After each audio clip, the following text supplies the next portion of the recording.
Thank you, guys. Thank you for your patience.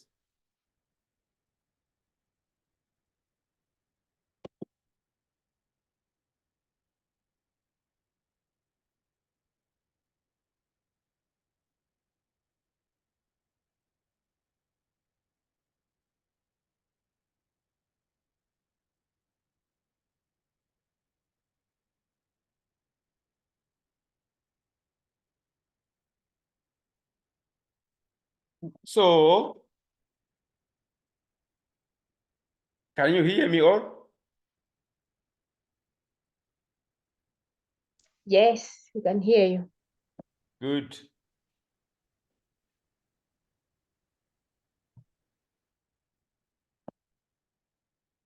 So what are the causes, listed causes of business cycles? One is what is called banking operations.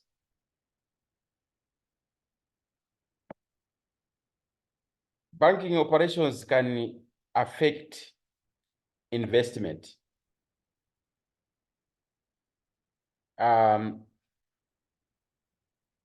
Usually these things happen for a reason. Why banks want to expand or reduce credit? Why do they change discount rates? Why is there disparity or difference between deposit rates and uh, uh, lending rates? Why should the bank change money supply? So there are a number of reasons. One of which is inflation. To control inflation, banks may want to restrict or reduce investment. So they will try to make, for example, the lending rates higher, just to make sure that borrowing money becomes expensive. And when borrowing money becomes expensive, companies will borrow less, and therefore not many will be able to start new companies or to finance expansion. Sometimes, and this expansion is basically might be a problem because it is heating up the economy.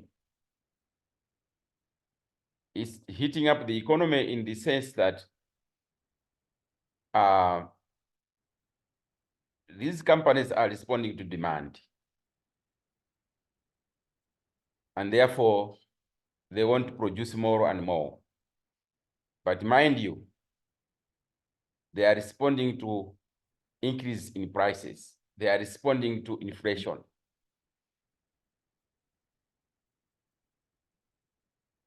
Inflation basically means too much money chasing too few goods. And that's why there's a shortage. So that's why prices go up. So that can actually heat up the economy. So the government might not want inflation because inflation makes people's purchasing power go down.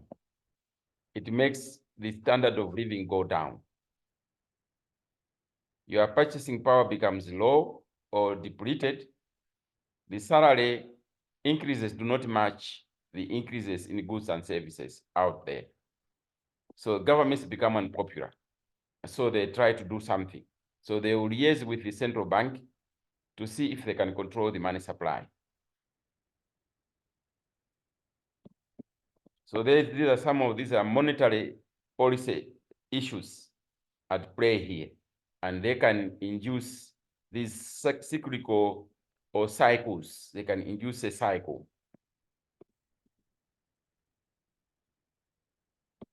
Another one cause is what they call changes in the proportion between capital goods and consumer goods production in an economy. This can also lead to a shortage or a surplus in the supply of goods and services in the short run, and it can result in a business cycle to occur earlier than, for example, predictable. So what do we mean? If there is low investment, if, for example, people are borrowing money to go and buy groceries, there will be less investment in capital goods. Capital goods are those which are used to make other goods. So if you borrow money to construct an office building or to construct a house or to build a factory, that's capital goods. Or to buy equipment or machinery, those are capital goods. Consumer goods are basically you are spending money on just products that are there for you to eat. So that can also cause a problem. Because if you have less capital goods, your capacity to produce goods will be curtailed. If you spend money on consumption goods or goods for consumption, you are not building capacity to be able to produce more.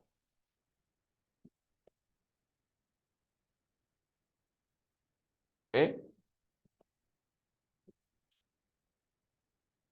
The third reason why cycles can happen earlier than, for example, predictable is the issue of purchasing power.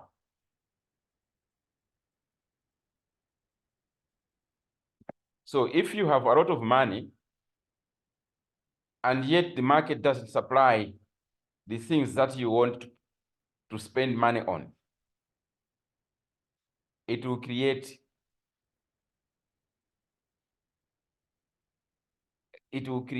a mismatch. So the money that you have has to correspond to what is being produced. So this is the reason why, for example, central banks don't just print money and flood the market with money. There are criteria on how a central bank will add more cash into the system. Number one is to correspond to an increase in production, to an increase in GDP. So if GDP has grown by 4%, the bank will also increase the money supply by 4%. They will print more money, increase the money by 4% to correspond to the increased production. So the money will buy the products. The second reason they print money is to replace worn out currency. And then the third one is what we call seniorage or contingency. So they have a criteria for increasing the money stock. So the purchasing power should correspond to the expansion or contraction. So if the growth has been no growth, a negative growth, they cannot print more money. They will not even replace. So for example, if GDP contracted, GDP has gone down by minus 2%, they may not even replace worn out money. They will just let it go.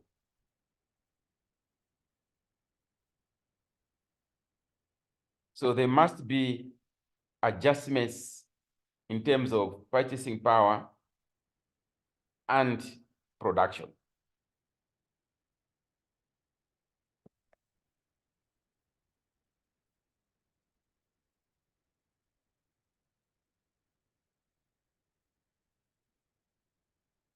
The other reason you can have these cycles is what we call the profit motive. So, because prices are going up, businesses are happy, they want to make a kill. They want to make more money when things are good. So they sometimes can overestimate this demand. They may think people are buying and therefore they should produce and make money, and not knowing exactly the nature of this demand. This prosperity, this boom, they may not exactly be able to analyze it and slow down on their own.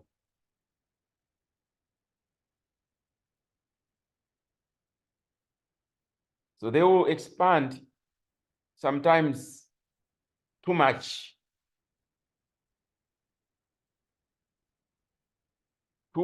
more than what is necessary.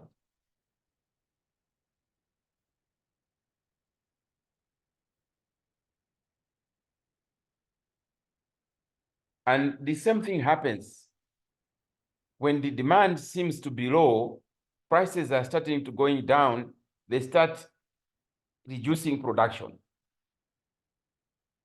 They say, oh no, the demand is now no longer there, and blah, blah, and then they may actually reduce too quickly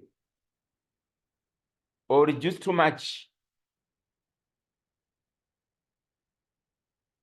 So these behaviors can actually exacerbate a business cycle.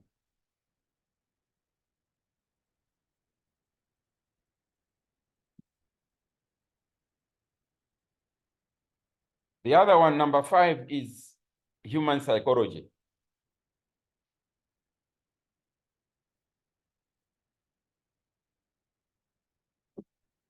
Sometimes when people are too optimistic,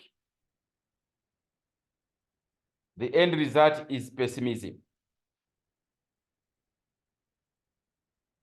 So pessimism, too much pessimism, you are losing an opportunity for being optimistic. So if there is a boom and you reach a peak and you are going on the opposite direction, you are not adjusting as fast as you should. So you start realizing when you are already at the trough. So these psychological changes, sometimes they don't occur timely. Sometimes they occur too fast, sometimes too slow.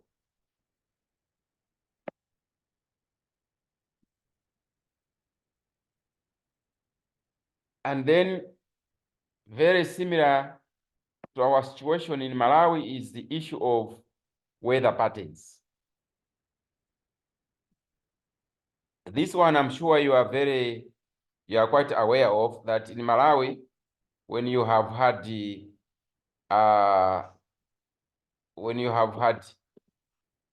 good rains this year, you find next year you have bad rains. You have had good weather patterns and production is good for 2 years, and then you find all of a sudden the weather has changed. and they can affect agricultural production. You can easily go into recession or to troughs unexpectedly. The same thing happens with when there is a boom, you get hit by low prices. So when people have produced a lot of potatoes, sweet potatoes, there's a lot of boom about sweet potatoes, the prices go down. So instead of making a kilo, the prices have gone down, you cannot make profit, you lay off people.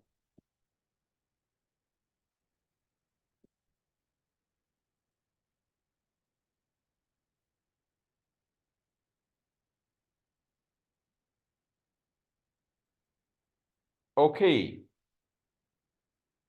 Any question on business cycles?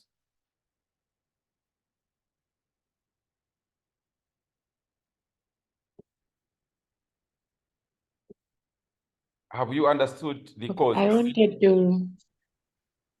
Anywhere you the want me to causes, explain? Sir, Yes. I wanted to get clarification on the contraction on the business cycle. Contraction. What economic Contraction is decision? when now companies start producing less because the demand has gone down. And the demand has gone down usually because prices have been increasing.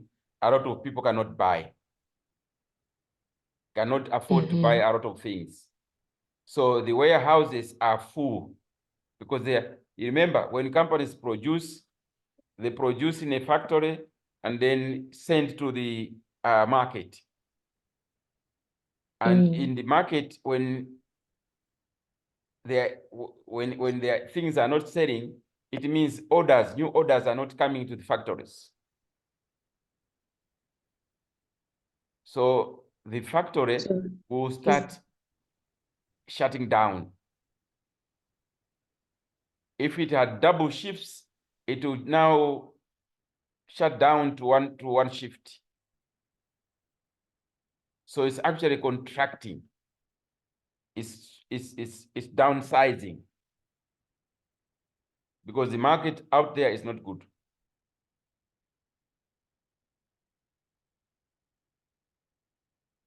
Are we together? Is that okay? Yes. So are there any economic decisions that are made throughout the cycle? Like now, an economist, what's their role? Now, government comes in.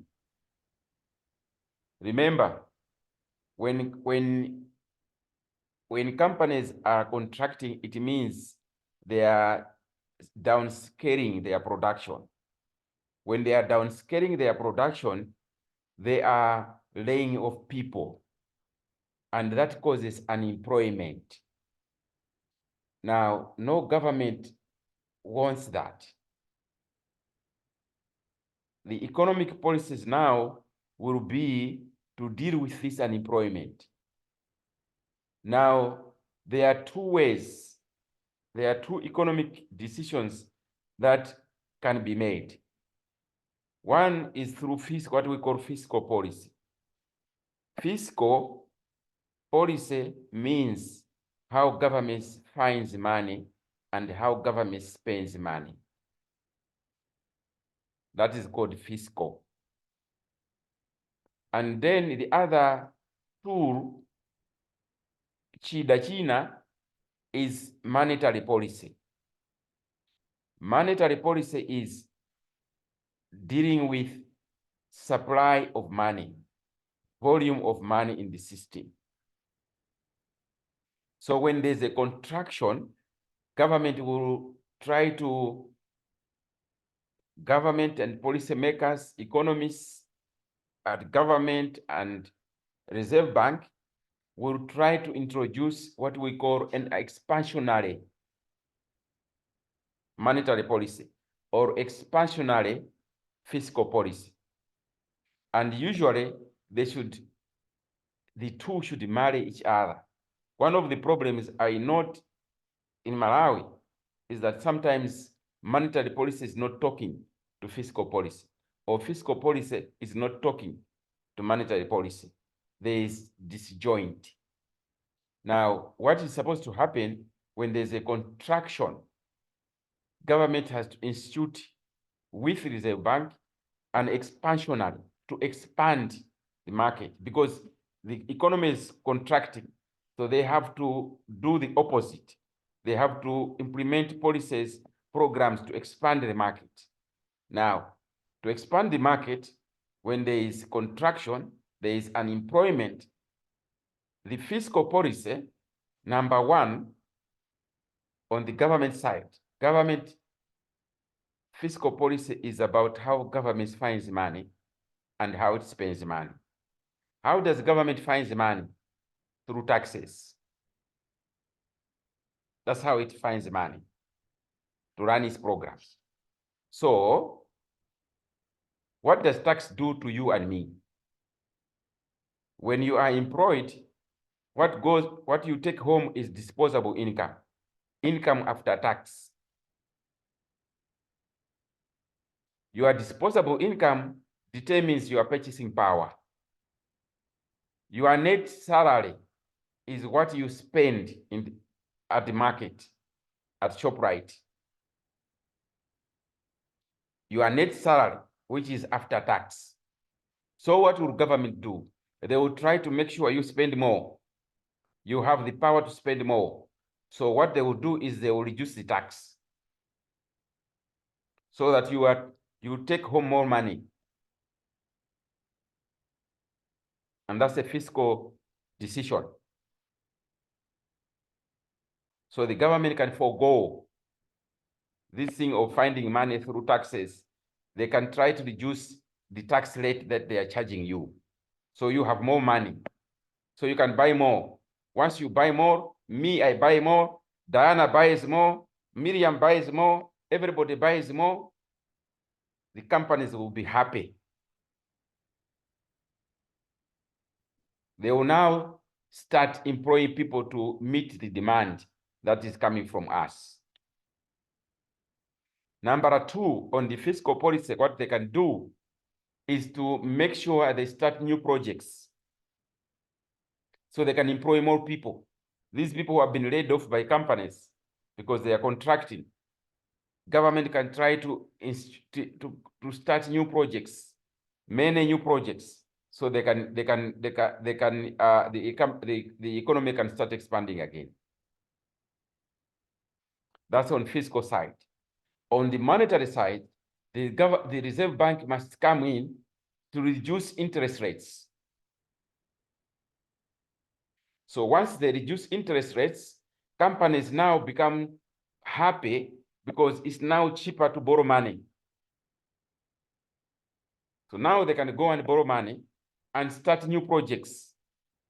Companies can start new projects, expand their businesses. So they will come out of that contraction and start expanding because now borrowing money has become cheap. So that's what economic decisions can be made. That's how you can encourage, or you can cause a country to come out of this contraction period area. Instead of being in contraction and on that trough for 2 years, you can come out area because of government intervention through fiscal and monetary policy, right? The proper fiscal and monetary policies. Now, why did I say in Malawi, sometimes they fail to do this? So you find that Reserve Bank is reducing interest rates to allow the private sector to go and borrow money. Now you will find that governments wants to borrow the same money. So and they are the ones who are borrowing too much. So left, very little money is left for the private sector to borrow. You are defeating the purpose of that policy. Anyway, that's another lecture if we wanted to do that. Stella, have I answered your question? Yes, sir. Thank you. Good. Okay. Now, we are already running out of time, so we cannot start a new topic.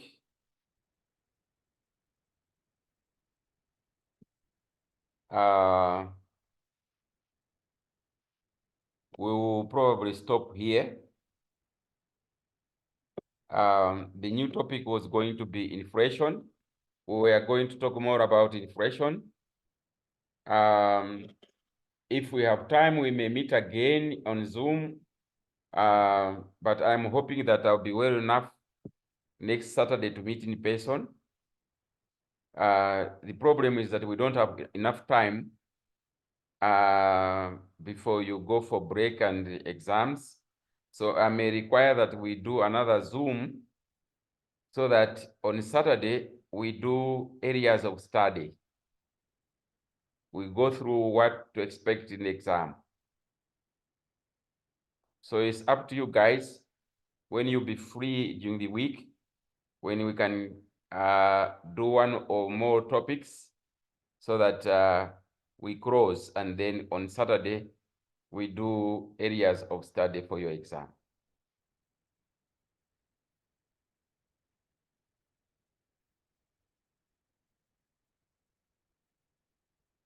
Any question? Please let me know through WhatsApp what time is good for you guys during the week. It has to be in the evening.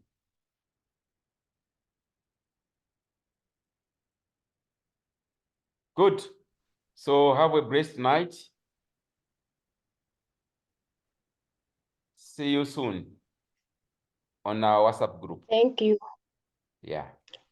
Blessed you. night to you too. Good. Thank you and have a good night. Sam, thank you very much, Moffat. Moffat, you have been Moffat. missing. Where have you been? No, I've been around. No, I didn't see you last Saturday. No, yesterday I couldn't make it. Come on. Okay. But today I've tried. Today I've tried. Good. That's nice. And Clever?